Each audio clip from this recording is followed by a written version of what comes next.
It is 9:32. Welcome, everyone. We are in for a treat today.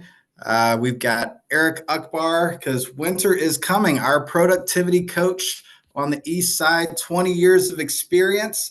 And Eric brings to the table a lot when it comes to getting that one more deal. I'm going to share my screen here so that way you all can see Eric's lovely face as he sits on the throne. All right, there we are. So again, we've got a great presentation from Eric. It's about getting one more deal. We know winter is coming. We know that the market is shifting.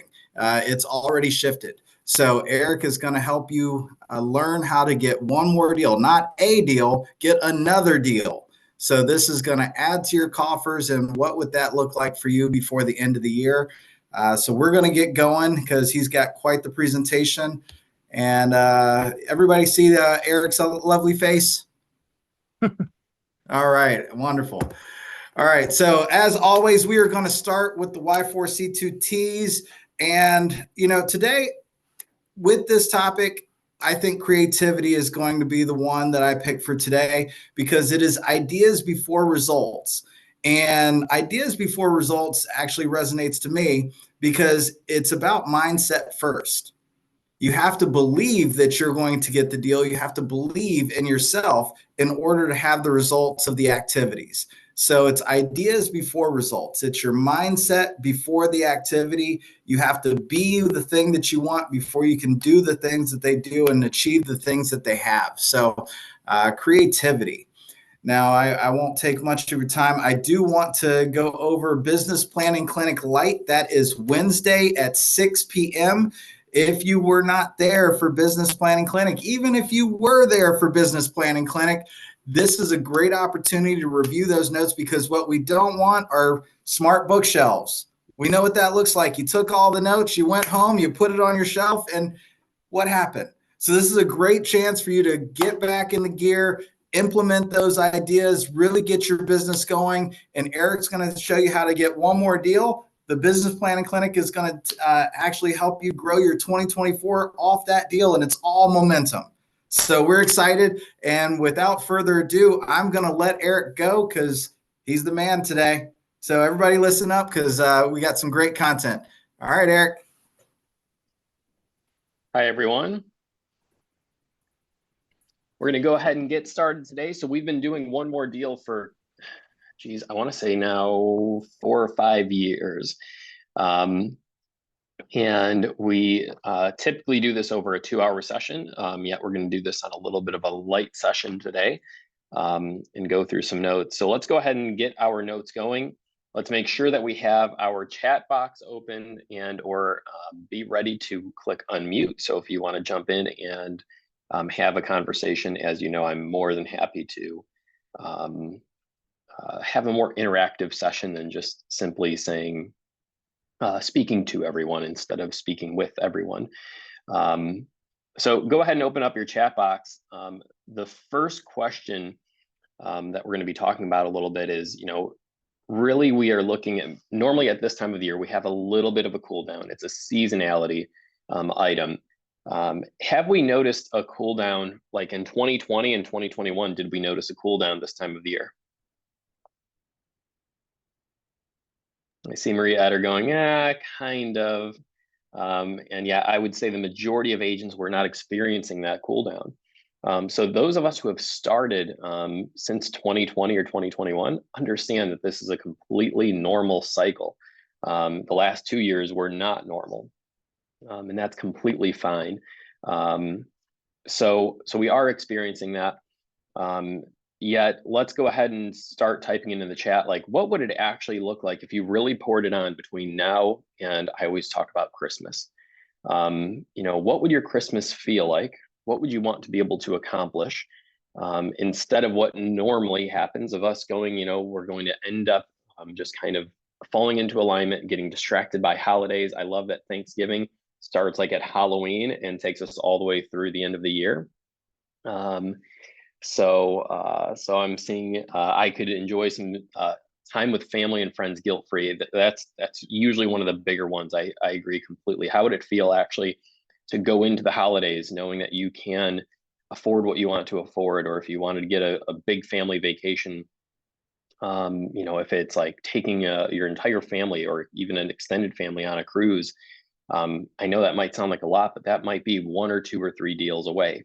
It's not a huge amount.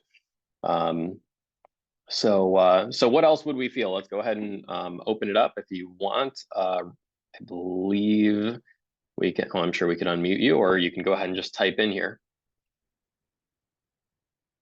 So again, the question that we're looking for is, what would you do with an extra couple of deals by Christmas? What would you feel?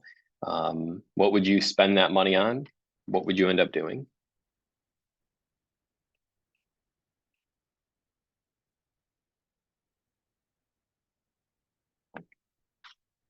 I know there's more answers we can get here.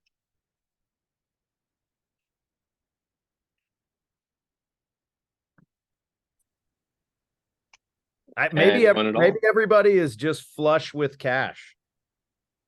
I think that must be it. That must be it. That must be it. Danielle, thank you. Absolutely. Paying off some credit card debt. Let's keep going. I know we got some more.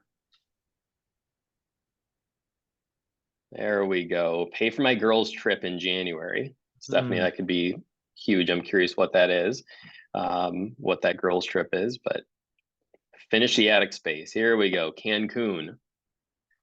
Right. And again, these might seem like big goals. Yeah, if we really picture, okay, what would that actually look like if we could do it? We can start to boil backwards and figure out, okay, what can we actually accomplish and how can we get there, which is what this is about.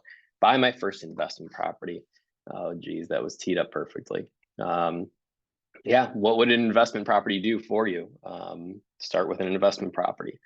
There we go. I'm glad we had a little bit of an icebreaker there. So let's continue. Don't be afraid to use that chat box or go ahead and speak up and unmute yourself. I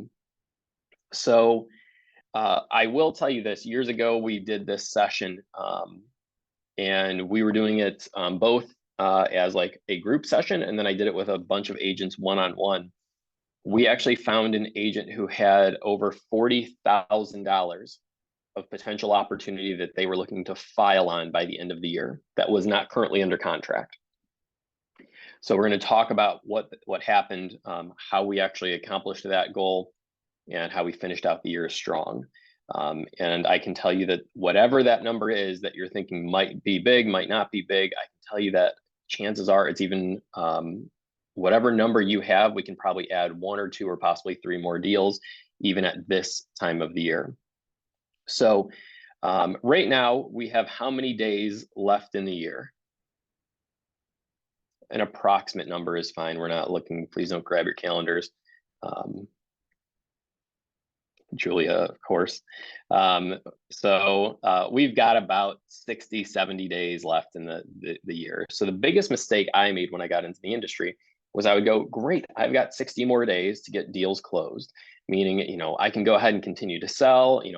I might be at 70% of my goal right now for the year, and I'll go, geez, it's looking great. I still have 60 days left. If I push hard, I'll get there.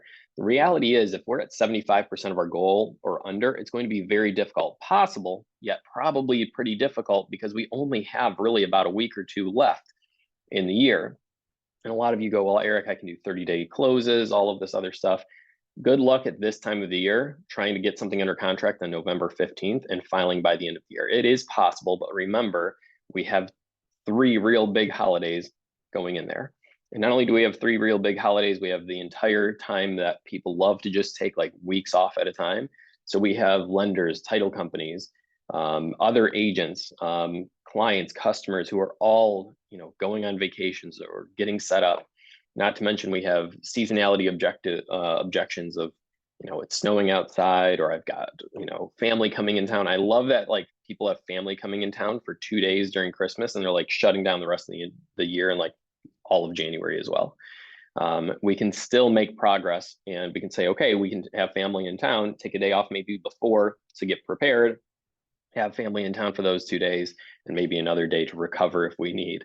But we don't need to be taking off a month or however long we think that it may be. We wouldn't do that at a 9-to-5 job. Let's also not do that here.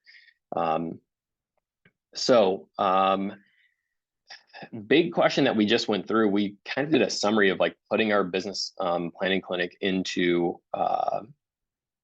action. We just did that last week. And one of the things I brought up was, how many of us actually remember our business planning goals at that session? Now, obviously they just got out of it. Majority of us knew them. The real question that I have for us today is, how many of us remember what our goals were at January 1 of this year, or better yet, November or October, whenever we took business planning clinic last year? So go ahead, if you don't mind sharing, and no guilt here coming from me or the rest of this session.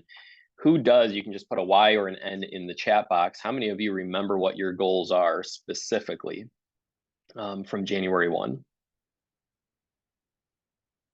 Morgan Curtis, absolutely. Yes, yes. So I'm seeing a lot of yeses. Good. I'm very glad to hear that the majority of us know that.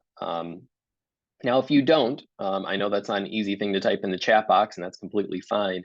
Many of us don't remember, and that should be a learning lesson. This is me going back maybe 7-8 years ago, and I'm like, geez, I completely forgot what my goals were. I'm just trying to figure out how to handle a home inspection today.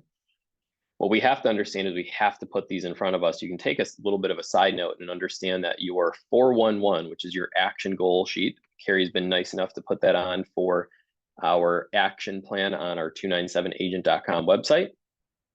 That is fed by 3 different items. It's going to be our number 1, our GPS. Number 2, what we call our list of 100 things we want to accomplish for that year. And then number 3 is what we want to be educated about this upcoming year. So our growth plan, we call that. So the point being is we need to make sure that we're keeping on top of that from a yearly basis. Now, let's really talk about what we can accomplish by the end of the year. Now, a couple of things that we can change and we cannot change. There's a great post out there, and I love that these items are on here. You can go ahead and write this down. What are the things that we can change to put us in alignment with these short-term goals? Number 1, we can change our attitude. I know that sounds all esoteric and blah, blah, blah. Yeah, we've heard it a million times. Yet it's very true. Jim Rohn would always say, or I'm sorry, Zig Ziglar would always say, do we need to check up from the neck up? I think it's good to actually look in the mirror and say, is my attitude actually coming off correctly? Do I need to change something about it? Am I constantly complaining about my clients? Am I constantly complaining that the other agents are a challenge? When we hear that often, there's one agent that's always involved in your transactions, and obviously that's yourself. Do we need to change something about our attitude? Do we have to change how we answer the phone? We have to change how we're speaking to our clients. Number 2 is going to be our marketing strategies. We'll talk a little bit about that today. Number 3, we actually showed an email from an agent last year when we did this. Yet, do we need to change the time that we wake up? One of the bigger things I notice with our one-on-one clients, I'll check in from time to time and go, what time are you waking up? Many of you who have coached with me one-on-one know that, we'll text at 5:45 a.m. or whatever time you're waking up, and making sure that you're up and not just sending me a text, but sending me a photo of your coffee pot or sending me a photo of your front door, or whatever it might be. So are you waking up on time? This probably can be one of the bigger changes you can make that will start what we call a habit loop. Meaning if you're up early enough and you're doing the right actions, you're probably going to get started earlier. Danielle, I appreciate the honesty there. The next item that we really should look at is something that is right outside this room on the wall. What is the time that we are spending with God, family, and business? It's written on our wall. I always talk about, it's real easy to say, oh yeah, we all agree with that. That's a great alignment statement. The question is, does your schedule actually show that? Are you actually putting those in that order? Next item, are you spending this time guilt-free in those areas? May want to consider that. Are you actually, when we're about to go into Thanksgiving, somebody, I think our first comment was like, I can spend time at Christmas guilt-free. Like, we don't want to be worried about finances or going, geez, I want to, I really like to get that Christmas gift yet for whoever it might be, yet, let's go ahead and knock it down one notch because, the finances aren't there. We want to be able to spend time and money guilt-free at that time. Another item we can change is obviously the money we can make. And then the last two items are, how many books are we going to read between now and the end of the year? And also, what podcasts do we want to listen to? So we just went over quite a few items here, and we are going through these pretty quickly. So let's take a moment to digest that and have a little bit of like an aha session. What are you going to change? What are some ideas that you actually want to implement? And please put these in like an action statement. So again, just as we had an icebreaker before, go ahead and open up the chats and go, what are one or two items that I want to change here in the very near future that I can go ahead and make a change for my life, my family? What is something that you are going to do? Again, zero guilt coming from the room or from myself. We have to identify where we're going to be going and where we are currently at to get there.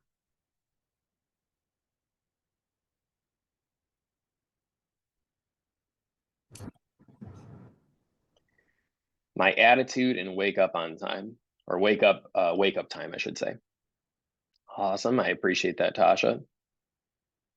Consistent with lead generation. Jill, I love that. The biggest item that I can watch an agent grow from, I've said this for many years, I can watch an agent, I can almost guarantee you that they're going to cap after watching them for 30 days. And will they, the reality is, will they be consistent in their actions?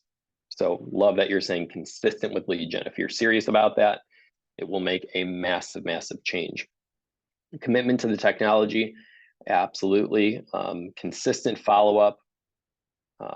Yeah, Brian, the only thing that I love better than lead generation is lead follow-up.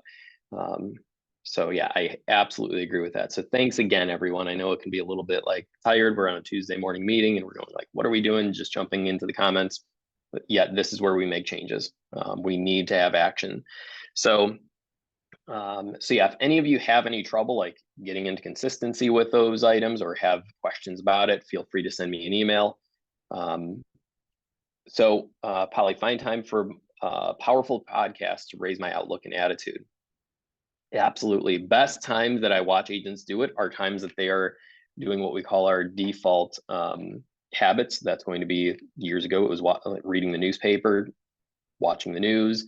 Often now it's checking emails or Facebook or Instagram or you name it.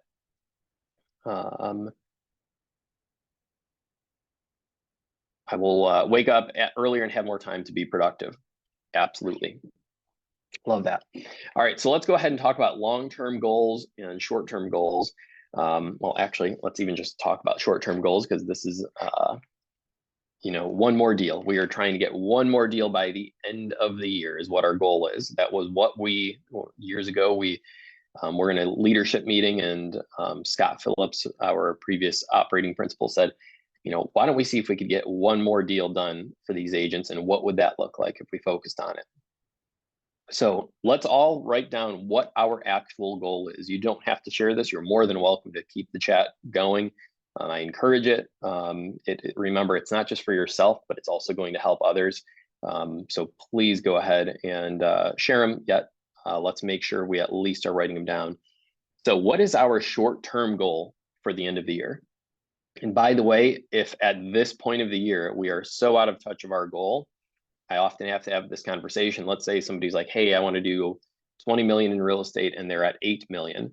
I don't think it's a very attainable goal. I think it's going to be extremely difficult for you to get there, and that's okay. Let's see what we can do though. Let's not just throw out the goal and say, I can't do anything at all. No, you can do something. Let's see how hard we can push and come up with that number. So what is our short-term goal by the end of the year? What I'm looking for, hopefully during this session, is I would like to be able to close 3 additional deals outside of my pending. So we take whatever pending we have and just go, that's already going to close, or those are already there. So how many deals do you want to do? 2, 3, 4, 4 units, whatever that might be.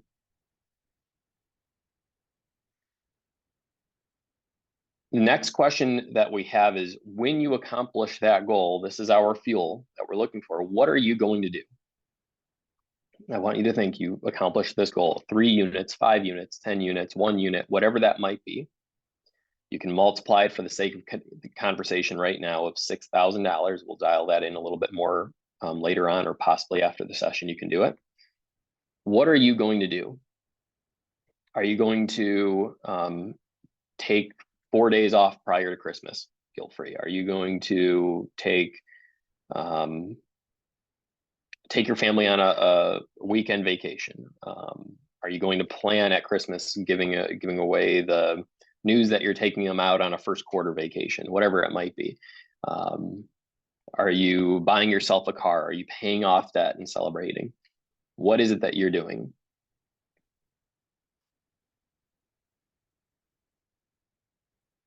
Now, let's go ahead and I actually have what we call them fun versus reality examples.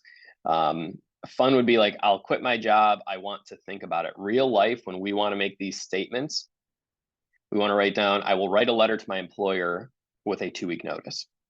So I have a little side note here. Affirmations without actions are the beginning of delusion. Many of you like my one-liners. That's one of my favorites. Affirmations without action are the beginning of delusion. Very important for us to understand, because if we're just going, I want to sell 3 more homes, let's do it. I want to quit my job. Again, I want to think about that. I want to consider whatever. No, like, I'm going to write down this letter to my employer with a 2-week notice is a very good example. I'm going to look for new houses online. That's fun. Reality, I want to go give my tax returns to my lender and see what my monthly payments look like for my new home. Fun, I want to spend time with my family at a week. I want to spend time with my family at home for a week. How would I feel? Real life, discuss with your family how they could take a week off work, school, put it in the schedule. Why would I have school in there? Please don't have your kids taking off school. But how do you come up with that exact plan for your, that's what I was looking at when it was school. When are your kids taking off school, so that you and your spouse or whoever else is going to be taking time off can be there with them. Again, reality, how far have we come for the year? Who do we have in our pipeline? And then we're going to be talking about that. So again, what our main goal right now is to be looking at our pipeline. We haven't really discussed this yet. I just jumped into that. So let me backtrack. Our one more deal is going to be coming hopefully from our pipeline. If we don't have a pipeline, we're going to create one real quick and figure out how we can accomplish this. So action number 1 that we're getting into. Let's actually write down the names of the people that we can identify that we think are likely, or at least possibly likely, to buy and close by the end of the year. So this means in the next 2-4 weeks at max, that we could go, they are ready, willing, and able to either buy or sell. Now, for agents who have a pipeline, a written down pipeline, they can actually just scroll right through here, and they're like, highest motivation, anybody over a level 8, boom, we know who they are, and we're writing them down. So this is really where the rubber meets the road. Who is it right now? We'll give yourself a little bit of time to write these names down and think about who you spoke to over the summer that said, hey, maybe I'm considering buying. If that right house came up, a seller who's been, I've got a seller right now that's been telling me he's going to list since July. And until I finally pushed him hard enough last week, he was just like, Eric, take over the project, take over the house, get your carpet company in here, get your painter in here, and let's go ahead and get this house up on the market. So again, who are those individuals that you could help push by the end of the year?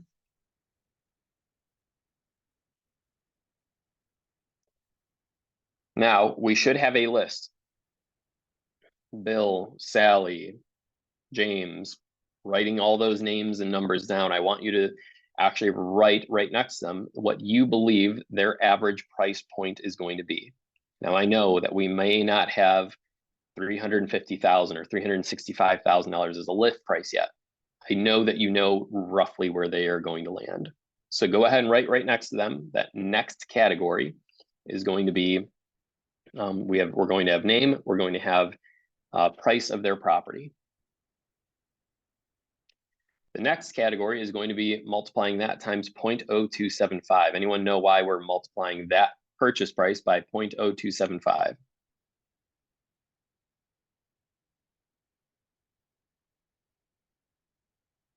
Average commission.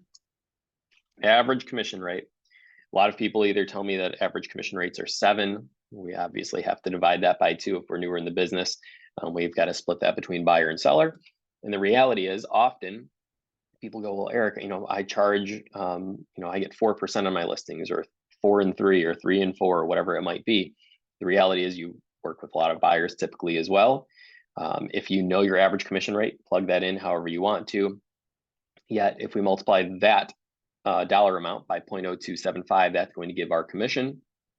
We'll add all of those items, all of those numbers up, and that is going to be giving us what our yearly action item, our year end of the year goal is for our one more deal. Hopefully it's 3, 5, whatever it might be, yet some amount that is actually attainable. Again, these have to be people that have a motivation level of over 7, meaning a scale of your judgment, 0 being, they're not interested at all. 10 would be, hey, we, had a flood in our basement last week and we need to move out of this house. We're ready to go today.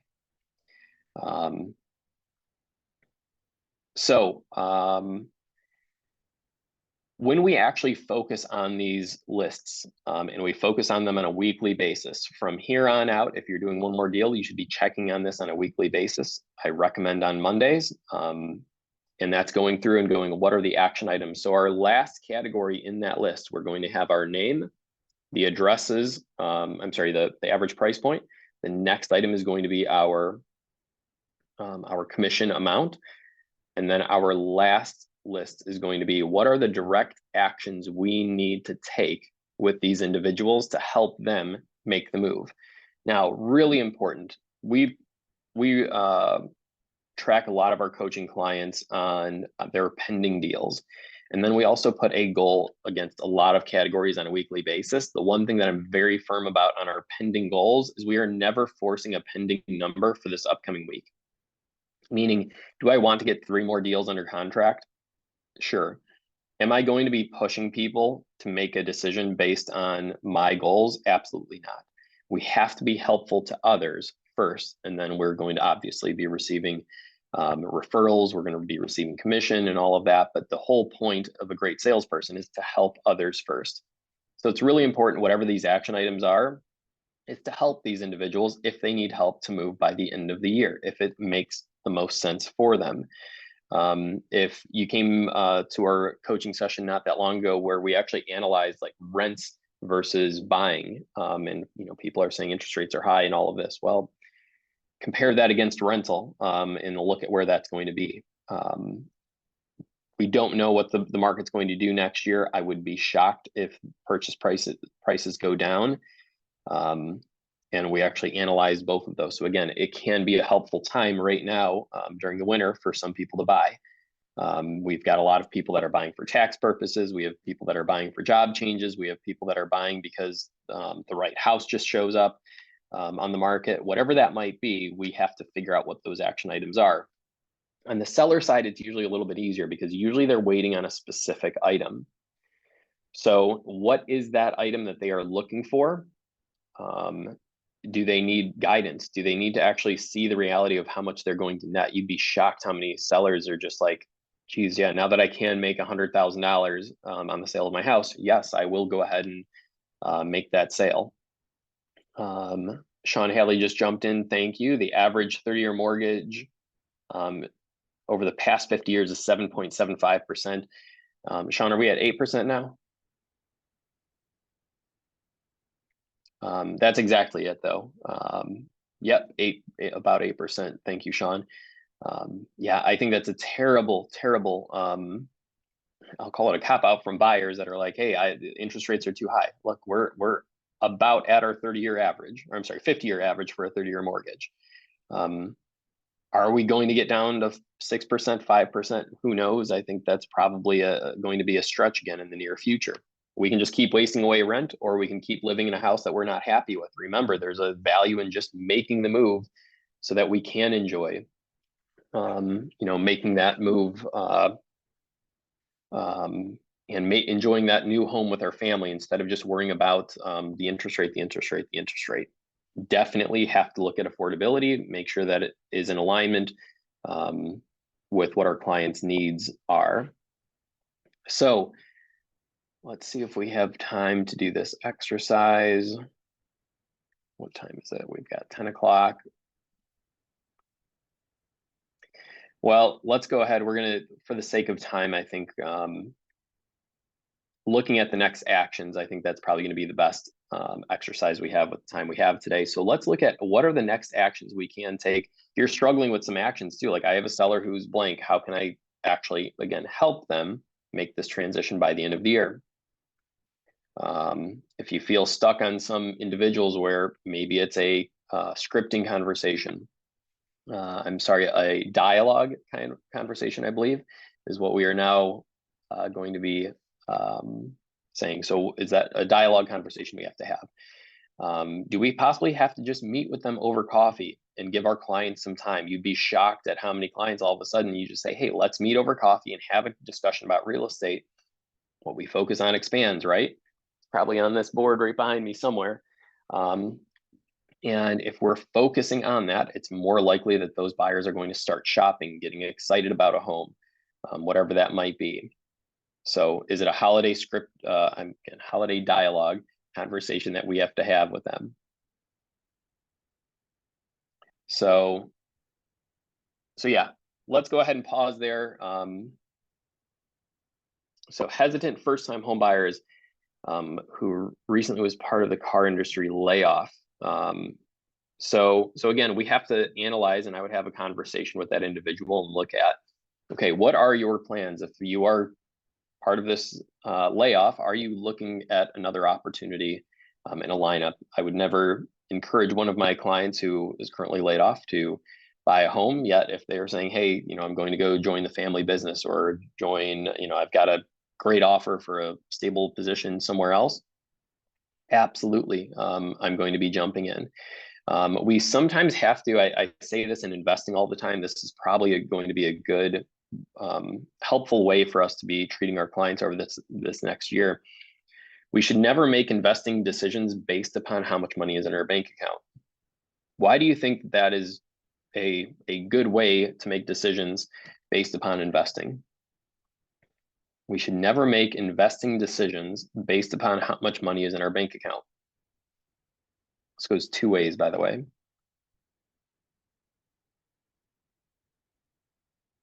The reality is a good investment decision is good regardless of how much money is in our bank account. Now, the question might be is how are we going to fund it? And that is a better way of looking at it. I think it's the same way with a buyer like this is it a good time to buy real estate is over here in this basket. Where is my income over here? Now, they obviously have to be in alignment. But the real question is, if I want to make this move, how can I afford it? And what do I have to do that? Sometimes they're going to want to do it. Sometimes they won't. But that's the way we should be addressing those individuals, not just, this is what's happening, therefore I must do this. And again, if they can't, if it's not a wise thing to do, if it's not something I would recommend for my family or friends to do, then I'm not going to encourage or make that statement for them to do it. We have to analyze that on a case-by-case scenario. Go ahead and we'll keep moving on, but if anybody has any other individuals they're concerned about, we're happy to address them. Again, come to our holiday dialogue session. We will be doing that. It's probably going to be somewhere I think it's going to be the session just before Christmas, but I'm sure we'll be sending an email about it. So keep an eye out for that. We'll be doing more holiday objection handling, and even into the January and February can be a difficult time. So we'll be discussing how to do that. So the next question we have on here, On all of those lists, I always ask, is there any other individual you want to add? So we go back through our pipeline and go, is there anyone else that we possibly could? And that can be almost like a B category. So our A category are these individuals who have been ready, willing, and able. Then maybe we got to look at B and go second, take a second glance at them and go, is there anyone that I can help in that category? So let's go ahead and if you want to add those people in while listening to this last section that we have. So what daily focused lead gen with weekly follow-up that will, let me rephrase this. Would daily focused lead gen with weekly follow-up actually make a difference in your life? I'm going to repeat that one more time. Would daily focused lead gen with weekly follow-up actually make a difference in your life? So when we're going through this category of all of these individuals, now those people that we're talking about, that is not going to be lead generation. That is what we call lead follow-up. Remember, lead follow-up are people that are already in our pipeline or that we've already had discussions with. Lead generation is going to be brand new people. They're usually 30, 45, 60 days out. Even in our sphere, rarely do we get a sphere call that's like, hey, I want to go see this house today and I'm ready to make an offer. Usually they're saying, I'm considering buying. Can you tell me a lender? Can you point me in the right direction? Whatever that may be around. So when we talk about our lead gen and weekly follow-up, would it make a difference in our life? What days and times are we going to be dedicated to actually doing our lead gen and lead follow-up? Let's actually write that down and go, what are these days and times that we're going to be doing, and input them into our calendar. If we were in a one-on-one session, we would pause right now and I would encourage you to do this. I know it's real easy to just sit back, possibly turn your camera off and just go, whatever happens, happens. Eric's talking, great. Are we going to make a change in our life? Are we going to make a difference? And that comes down to, are we going to put this into our schedule? So what days and times? It doesn't have to be 5 hours a day or anything, at that rate. If you want to do a half an hour a day, you'd be shocked at what the difference will be for you.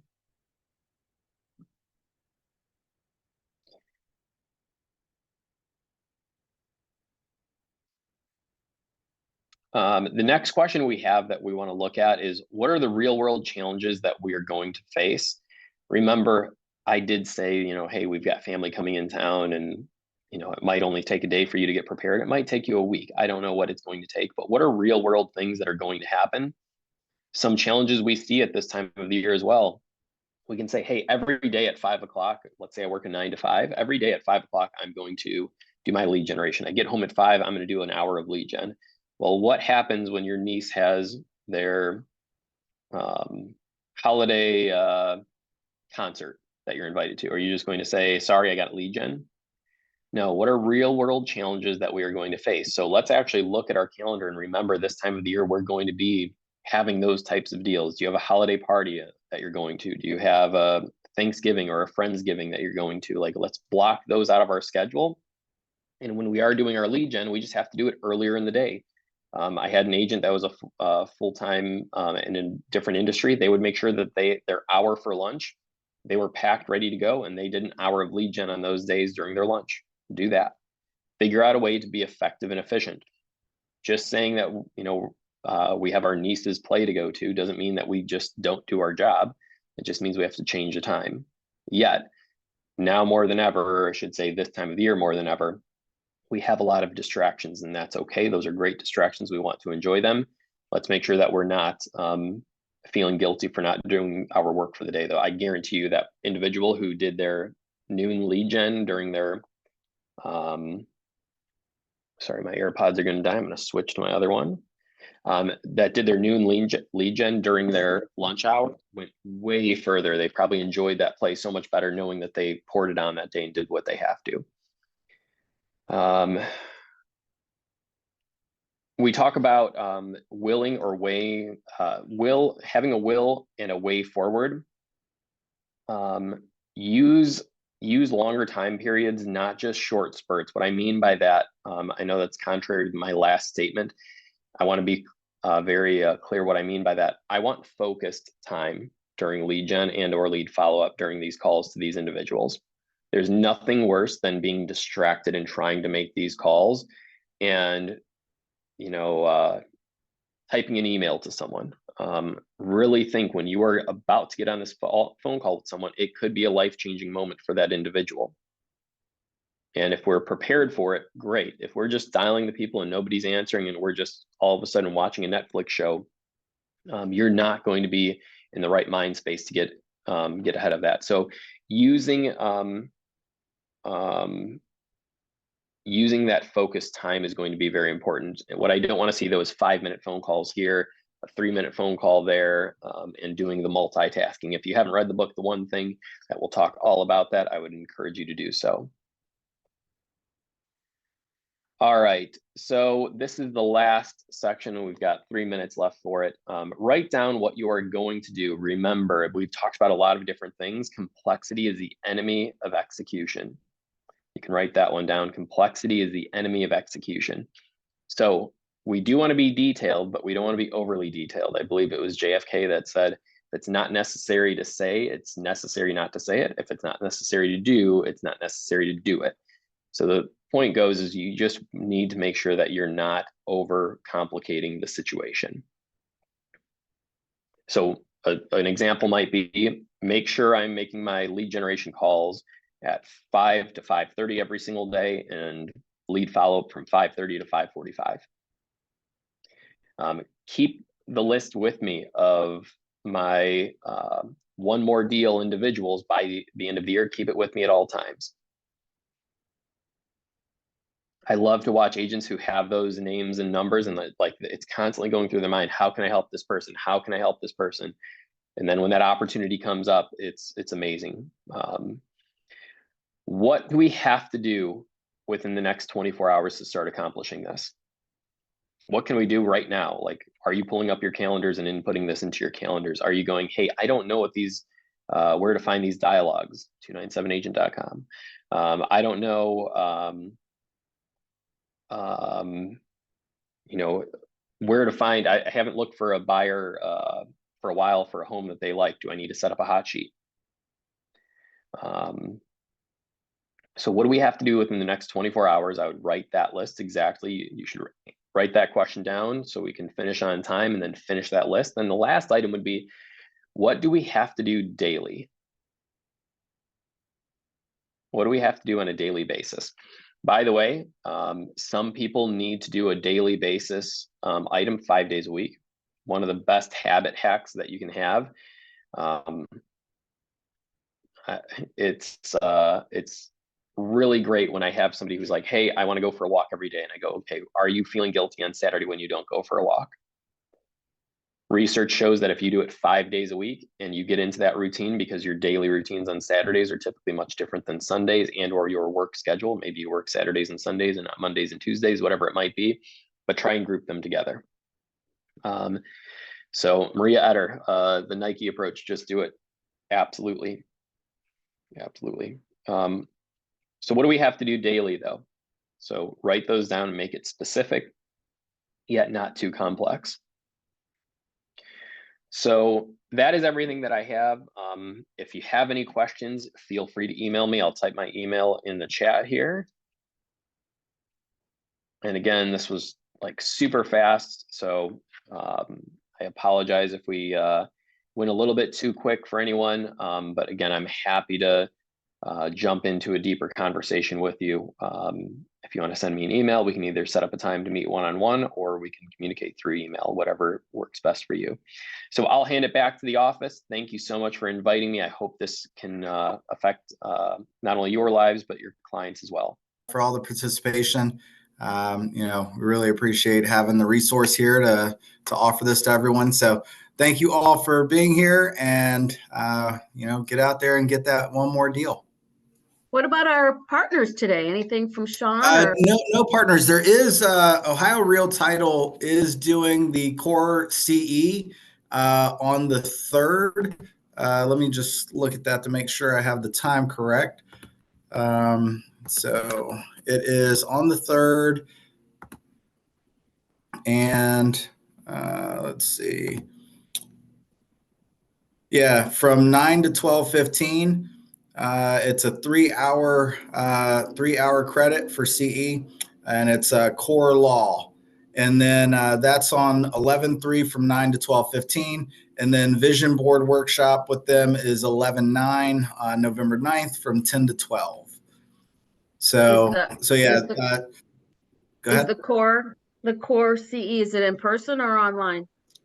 It is in person. Let me And see. where?